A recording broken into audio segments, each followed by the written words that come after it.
Remember, God has been saying that this is the season where divine timing meets purpose.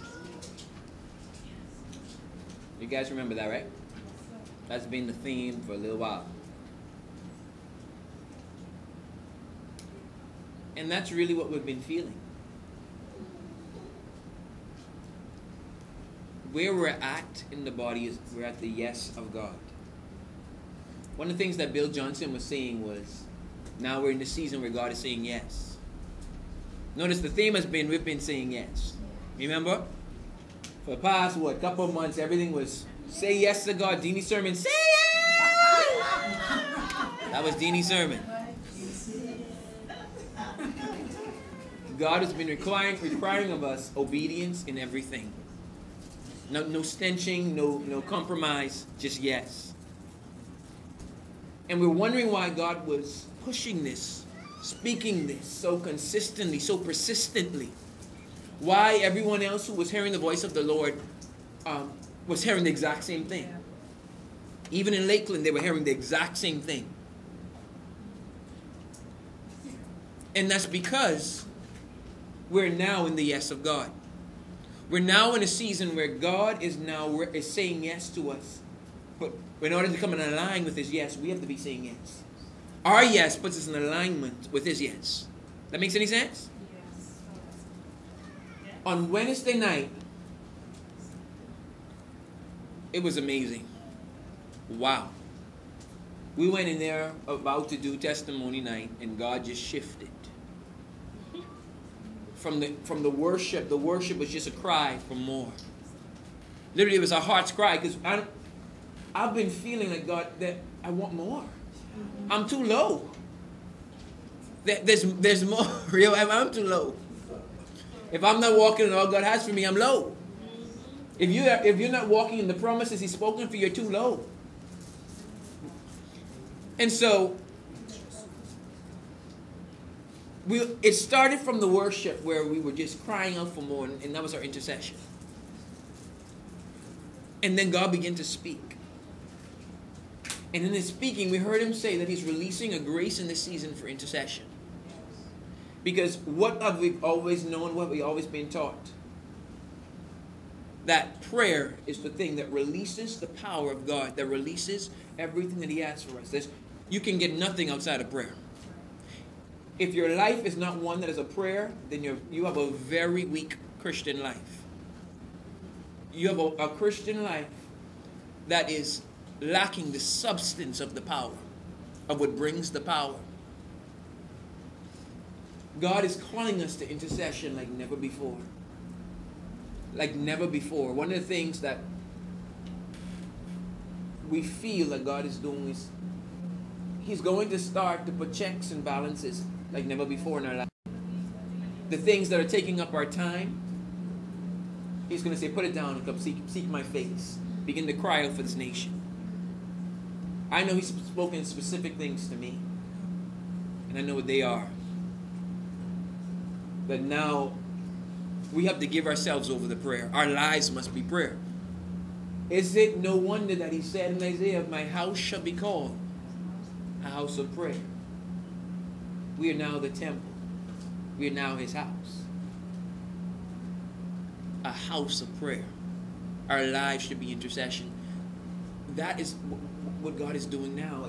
I've been feeling it. It's like, I'm to a point now where I just want full-time ministry. I keep saying it, but it's increasing even more. I want, Candia, I wish I was in your place right now, where all I have is time to just cry out to God. So even in the incubation, you know what you could be doing. So there's a release. And the powerful thing was, the exact same time that God gave us this word and we're crying out for more, and we're feeling that God is requiring more for us to see, the dead raised and the blind to see, and all this other good stuff. I woke up the next morning and got an email from the head intercessor from TLC Lakeland, our covering in Lakeland. And at the exact same time, Pastor Shirley and the intercessors got the exact same word. That now is the release of intercession, and that God is saying, step up. Because there's more. There's more. This is not it. One of the things I said on Wednesday night, let's not get comfortable in the fact that we feel God's presence and He touches us. This is not it. If this was it, we would have been seeing revival outside the walls of what we're experiencing. Yeah. Am I making any sense? We can't get comfortable. This is not it. There's so much more. There is so much more. And now is the time because He's saying yes. This is the visual I get. I see this huge. Do you know how it is on when they're tracking a hurricane? And the form it takes is this whirling mass. I see this whirling mass over our islands. And that's the yes of God, whirling, whirling, whirling over the islands, whirling. And as we say yes, we're aligning with His yes. And there's about to be a pour down of heaven to earth.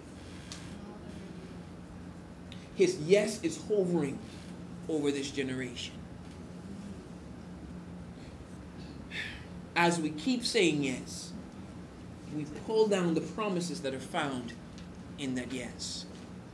Everything that is found in that. Breakthrough. Deliverance. Healing. Favor. Peace. Joy. Strength. Boldness. Life is in the yes. We know that there are fixed yes in God. We know the healing is ours. We know the things, but there's times and seasons where God speaks a specific yes at a specific time for a generation. And we're at that juncture now. We're at that place where our forefathers have been praying for God to do something.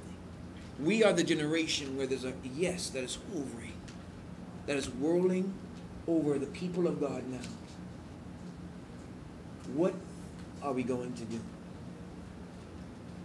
Will we be like the people of Israel who heard the yes, which was the promised land?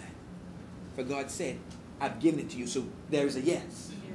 But we see it from afar off, but we never obtain it. We see the promises in the Spirit. We've heard it. We feel it. So we're seeing it. He's saying yes. Are we going to be the generation that's going to step into it? The ultimate aspect of this yes is God bringing revival to a generation and reconciling the people to Himself. That's the ultimate one. Everything else is going to bridge off of that. Restoration, healing, broken relationships mended. But it's about the lost. It's about those who are apathetic in their love being reconciled back to the Father. Let's turn quickly to Luke 8. I'm going to read it actually from the Amplified. Because there is something that the Lord has been speaking to me about. And I still have not gotten the revelation of it fully. So you guys are just going to... I'm going to release this in your spirit for God to speak it to y'all when y'all get to give it to me.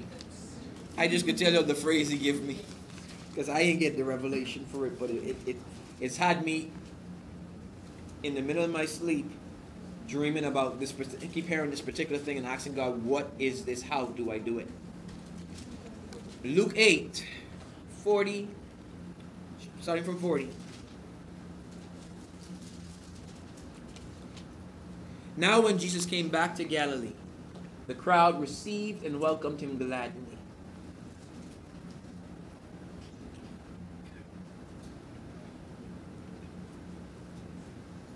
For they were all waiting and looking for Him. And there came a man named Jairus, who had for a long time been a director of the synagogue, and falling at the feet of Jesus, he begged Him to come to his house, for he had an only daughter about 12 years of age, and she was dying. As Jesus went, the people pressed toward around Him, almost suffocating Him. And a woman who had suffered from a flow of blood for 12 years and had spent all her living upon physicians and could not be healed by anyone, came up behind Him and touched the fringe of His garment, and immediately her flow of blood ceased. And Jesus said, "Who is it who touched me?" When all were denying it, Peter and those who were with them said, "Master, the multitude surround you and press you on every side." But Jesus said, "Someone did touch me, for I perceive